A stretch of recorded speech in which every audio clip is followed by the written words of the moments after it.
local forecast with meteorologist Jackson Chastain starts now. Well, we are seeing more showers move into the mid-state, and we're going to need that because totals so far today have been less than optimal. And there's several reasons for that. There's one main reason, but I want to start with those totals themselves. Largely confined to a few hundredths of an inch. We do have some places that got up to a tenth, York one of those locations, but the main reason, and we've been dealing with this all weekend really, is the drier air. And you can see it.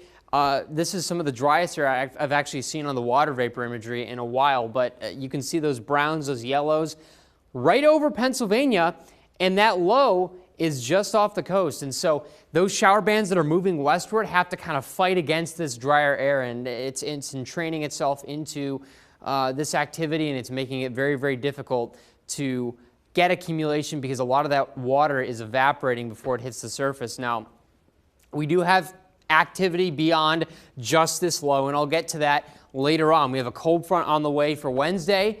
That'll cool us right down, but what to expect for the rest of the afternoon, because I know a lot of people curious when this is all going to end.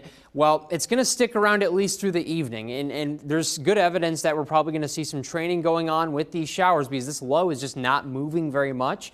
And so that's actually favorable for us because if we're going to accumulate anything at all, we need that rain to be persistent. And I think we'll get a little bit of persistence through the evening.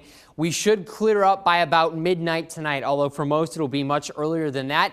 Totals as a result, if you can get that training, maybe up to about half an inch. But for a lot of us, it's going to be very hit or miss. So just giving you a forewarning there. It's also quite breezy. Those winds will stick around through the rest of the day. So our high sitting around 60 degrees. We will gradually cool down into the upper 50s heading into the evening. The winds will gradually subside once that low moves off. Now, we actually have another rain chance to talk about. That's actually later this week on Sunday, and that's with a low, not a coastal low, but a typical mid-latitude cyclone swinging through, and that could produce maybe something.